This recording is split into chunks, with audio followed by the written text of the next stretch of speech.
Well, all right, we're going to be doing a little work on the little TimberKing here today. TimberKing 1220.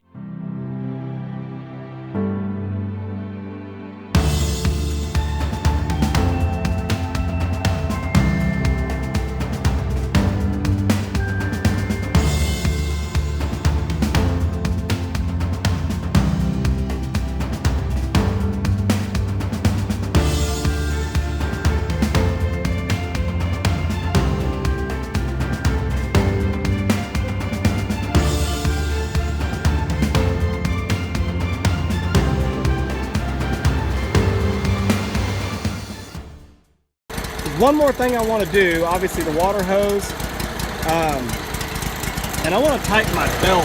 When I reach in here and grab it, there's a lot of play, but what's worse is when I'm running the mill, that thing is whipping around like crazy.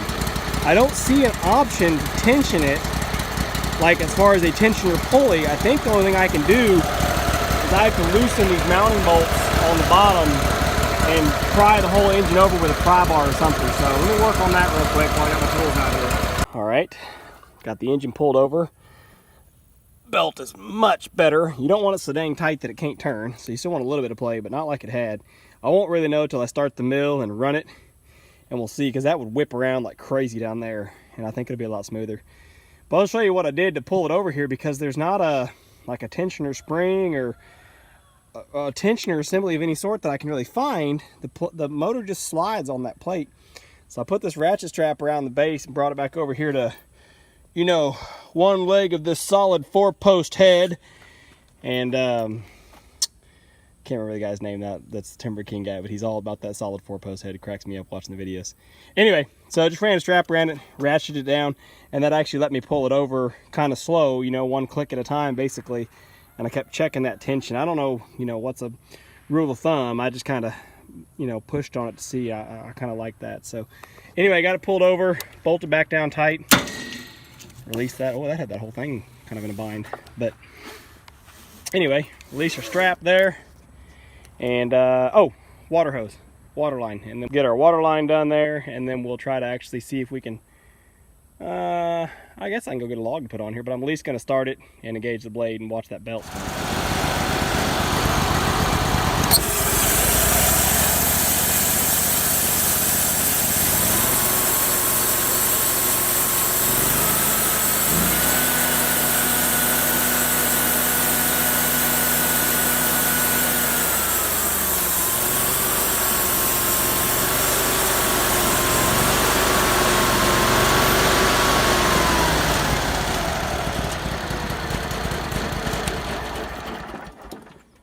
So it's shaking around a little bit more than I like, really, but it seems to smooth itself out. It seems like when you first rev it up and it's trying to catch up to speed, it might be slipping a little bit on the actual wheels. I'm sure my drive belts on the wheels themselves are bad or worn out, and that belt itself might be getting a little dry rot, so it doesn't have quite as much grip to it. But I think it is better than it was. Got my new water line on. Super nice. It's nice to have a clear water line that you can actually see through, and not one that's all old and rotted from the sun. The hose clamps worked perfectly as I'd hoped.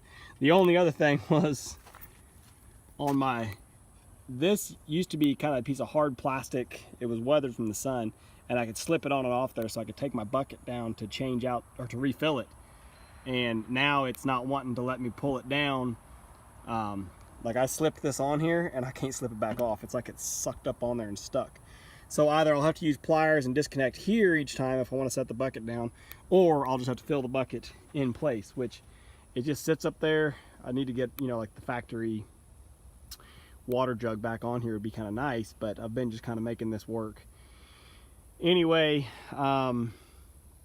yeah, worst case is I just reach up there with a hose and fill the bucket every time, because I need to get back in a better habit. A lot of times I don't use my power washer to wash logs like I should, but it's sitting right there. It runs. I know it looks bad sitting in the weeds, but it runs. So I need to get back in the habit of using the power washer to wash logs, and then I'll just use it to fill the bucket too. Makes perfect sense. Anyway, TimberKing 1220 Kohler Command Pro update, upgrade if you will, tune up, whatever you want to call it. It just, oh, it sounds and runs so much better. I wish I had made like a should have made like a, you know, a pre-video of how rough and crappy it sounded because it was wanting to run with that choke on. But like I said, you know, we found several things. We found the collapsed fuel filter. We found the pinhole in the fuel line, which I really think was the cause of all the issues, just because of, like I said, it acted like it was starved for fuel, even though as far as I could tell it was getting plenty of fuel. It was getting too much air was the problem. So yeah, I'm stoked. I gotta get a log on here and see how much better this thing cuts.